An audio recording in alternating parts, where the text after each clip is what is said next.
मैंने तुम्हें तलाक के बाद पैसे देने चाहे थे, पर तुमने खुद ही मना कर दिया। मैंने मना किया था क्योंकि मुझे लगा कि अगर पैसा ले लिया तो शायद अपने आप को ही खो दूंगी।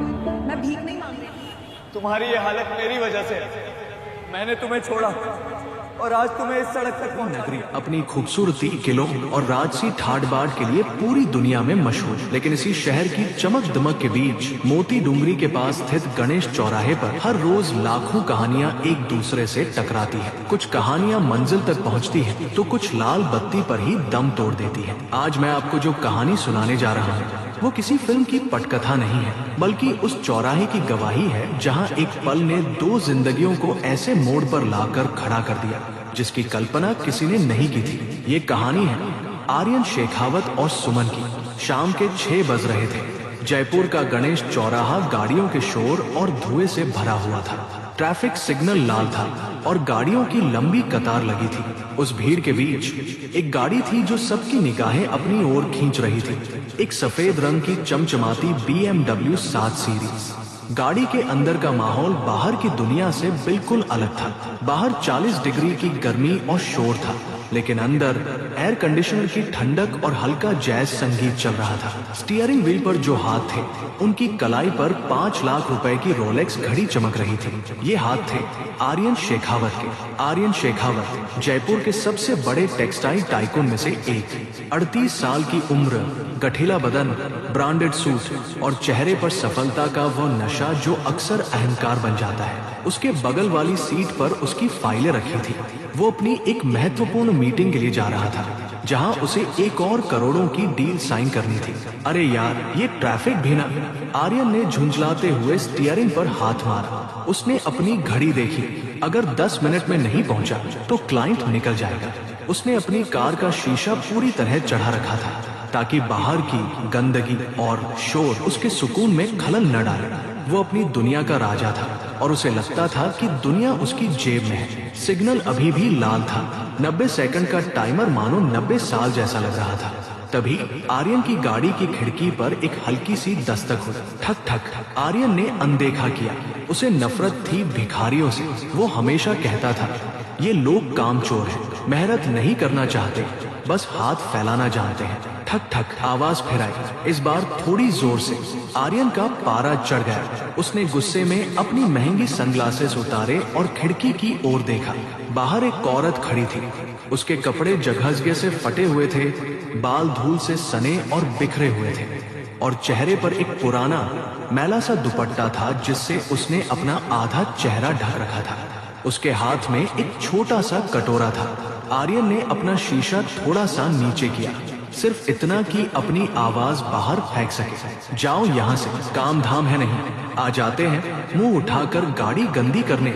आर्यन चिल्लाया। वो औरत नहीं हिली। उसने कांपते हाथों से इशारा किया कि उसे भूख लगी है।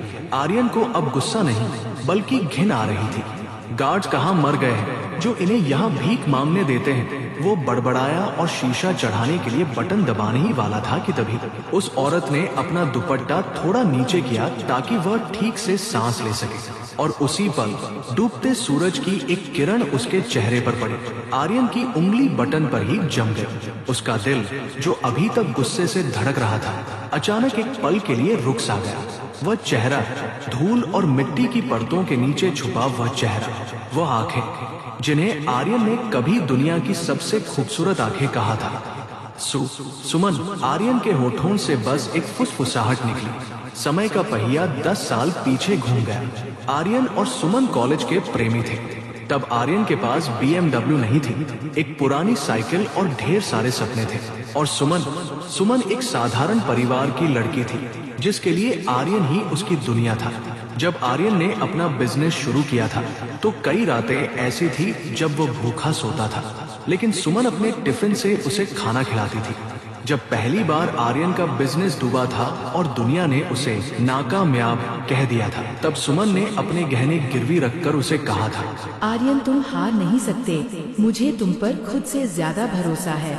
शादी के 5 साल बहुत अच्छे बीते जो आर्यन के बिजनेस को बढ़ाने में मदद कर सकती थी। सफलता उसके सिर चढ़कर बोलने लगी। उसे अब सुमन का सीधा सादापन, गंवारपन लगने लगा। उसे पार्टियों में सुमन को साथ ले जाने में शर्म आने लगी, क्योंकि सुमन को अंग्रेजी बोलनी नहीं आती थी और वो मॉडर्न कपड़े नहीं पहनती थी। फिर आई माया, एक मॉडर्न अमीर घर की लड़की। उसने अपना चेहरा छुपाने की कोशिश की और वहां से भागने लगी। सुमन, हमारी सोच अब नहीं मिलती। मुझे आगे बढ़ना है और तुम मुझे पीछे खींच रही हो। तलाक के वक्त सुमन ने कुछ नहीं मांगा था, न एलिमनी, न घर, न पैसा। उसने बस इतना कहा था, आर्यन, तुम पैसों के लिए प्यार छोड़ रहे हो। दुआ करती हूँ कि तुम्हारे पास एक दिन बहुत पैसा हो, लेकिन उसे खर्च करने के लिए कोई अपना न हो। आर्यन ने उस वक्त हंसकर कहा था, पैसे से सब खरीदा जा सकता है सुमन, खुशी अभी। और आज 5 साल बाद वही सुमन उसकी BMW के बाहर एक भिखारी के रूप में खड़ी थी।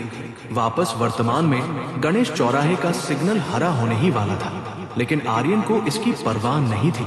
उसने झटके से गाड़ी का दरवाजा खोला और बाहर निकल आया।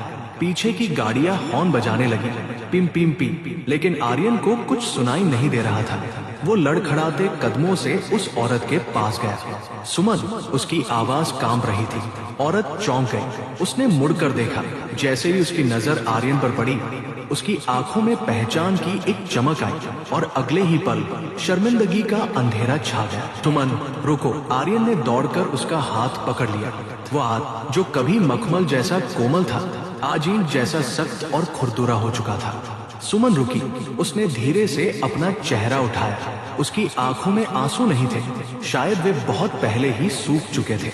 ये क्या हालत बना रखी है तुमने? तुम तो अपने मायके गई थी ना?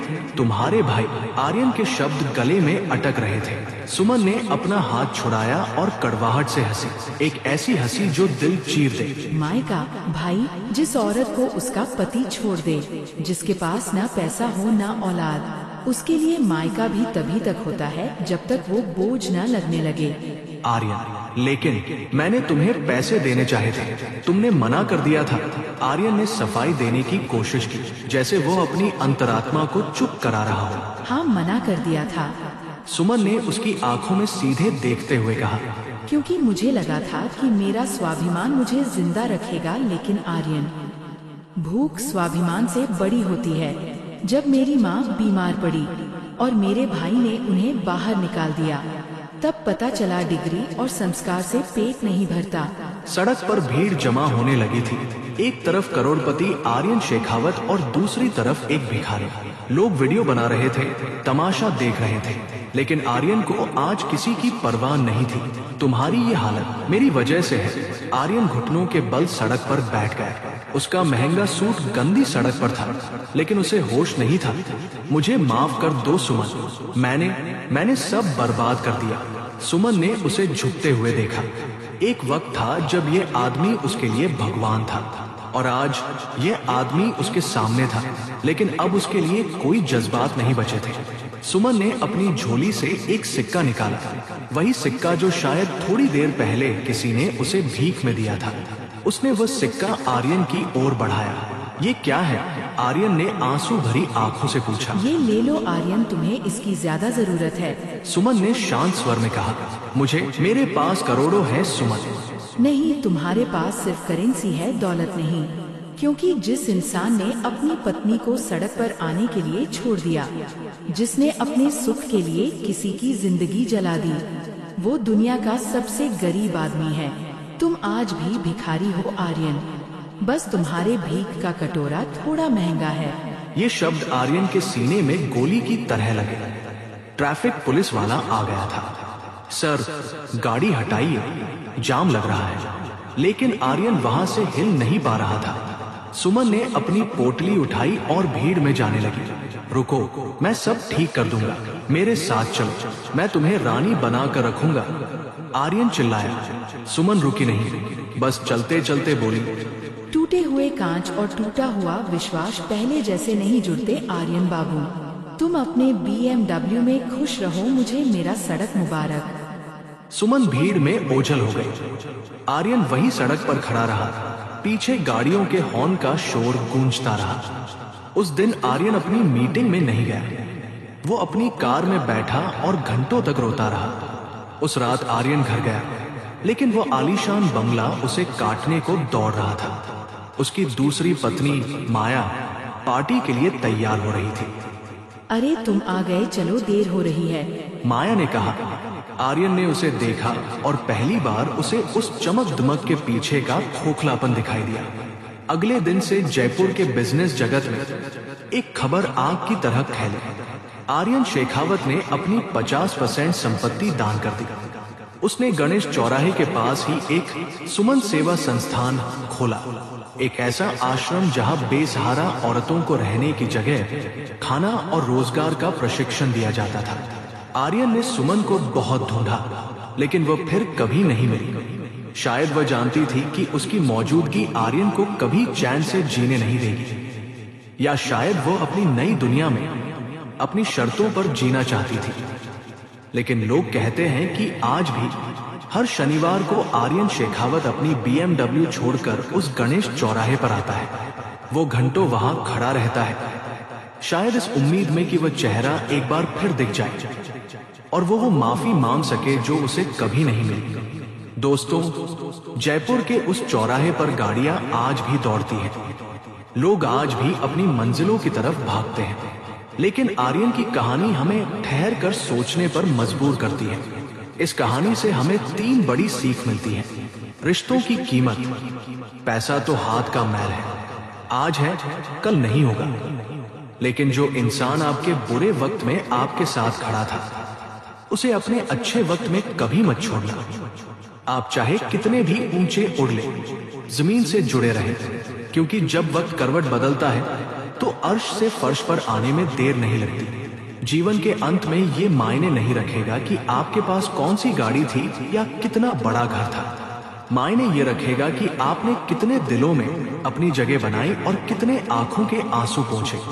याद रखिए, मकान बनाना तो आसान है ईंट और पत्थर से, लेकिन घर तो बनता है सिर्फ प्यार और विश्वास के बसर से। अगर आपके पास कोई ऐसा है जो आपसे निस्वार्थ प्यार करता है, तो उसे कभी मत खोना, क्योंकि दुनिया में कोहिनूर तो फिर भी मिल सकता है, लेकिन सच्चा हमसफर दोबारा नहीं मिलता। तो दोस्तों, अगर आपको ये कहानी पसंद आई हो तो लाइक सब्सक्राइब जरूर करें और अपने दोस्तों को शेयर करें। मिलते हैं अगले वीडियो में।